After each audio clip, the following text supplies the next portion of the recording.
Hello friend, अस्सलाम वालेकुम। दोस्तों, 2017 में एक फिल्म रिलीज हुई थी। इसका नाम इट था। ये एक हॉरर फिल्म थी। इस फिल्म में एक क्लाउन को दिखाया जाता है। इसका नाम पेनीवाइज होता है। ये क्लाउन जो मुख्तलिफ शेप्स में तब्दील हो सकता है और बच्चों को टारगेट कर उनको अगवा करता है।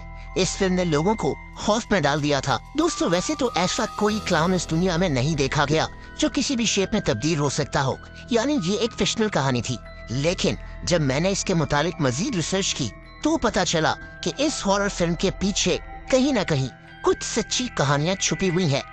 ये साल था 1986 का, जब मशहूर राइटर स्टीफन किंग ने एक हॉरर नॉवल लिखा था। इस नॉवल का नाम इट था। देखते ही देखते ये नॉवल बहुत ज्यादा मशहूर हो गया और 2017 में जाकर इसी नॉवल पर वो हॉरर फिल्म बनाई गई थी। ये कहानी थी एक इंतहाई खौफनाक क्लाउन पेनीवाइज की। अब ये कहा जाता है कि जब स्टीफन किंग ये नॉवल लिख रहा था तो इसके जहन में दो कहानियां घूम रही थी, जिनको सोचकर इसने इट नाम का ये नॉवल लिखा था। पहली कहानी एक क्लाउन जॉन वेन गेसी की थी।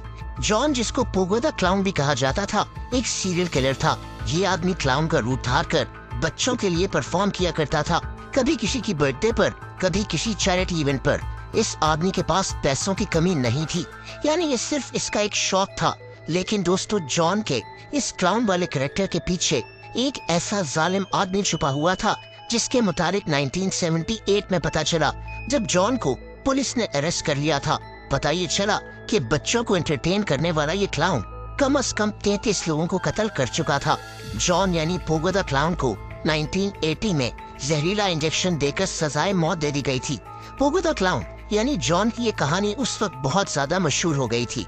इसके बाद ही दरअसल स्टीफन किंग ने इट नाम का नॉवल लिखना शुरू किया था और कहा जाता है कि इसने पोगो द क्लाउन को ही दरअसल जहन में रखकर इट का कैरेक्टर यानी पेनीवाइज क्लाउन बनाया था।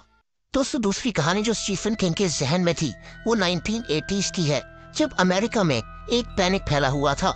इसका नाम स्ट्रेंजर डेंजर पैनिक था। ये वो वक्त था जब अमेरिका में लोग बहुत डरे हुए थे, क्योंकि वहाँ बच्चों को किडनैप और कत्ल किया जा रहा था। ये वाकयात बहुत ज्यादा बढ़ चुके थे। अक्सर ऐसे होता था कि बच्चे स्कूल की बस से उतरते और फिर कहीं गायब हो जाते थे। इनका घर सामने ही होता था, लेकिन इनको कोई अगवा कर लिया करता था। अमेरिका में एक पैनिक फैल चुका था। लोग अपने बच्चों को स्कूल भेजते हुए डरते थे। अमेरिकन मीडिया पर हर रोज यही कहानियां चलती थी।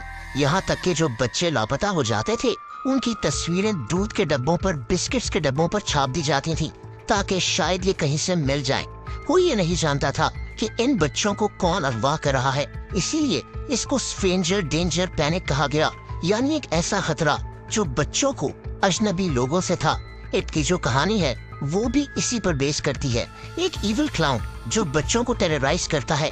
कहते हैं कि जब स्टीफन किंग इट की कहानी लिख रहा था तो एक तो पोगो द क्लाउन को सोचकर इसने ये कहानी लिखी और एक स्ट्रेंजर डेंजर पैनिक के वाकयात इसके जहन में थे। ये दोनों किस्से उस पर बहुत ज्यादा मशहूर हुए थे और उसी वक्त में इट की कहानी को भी लिखा गया था। 2017 में जब ये फिल्म आई तो ये एक काफी बड़ी हिट थी। कि आपने ये हॉरर फिल्म देखी है या फिर आपकी फेवरेट हॉरर फिल्म कौन सी है, मुझे कमेंट्स कर जरूर बताएं।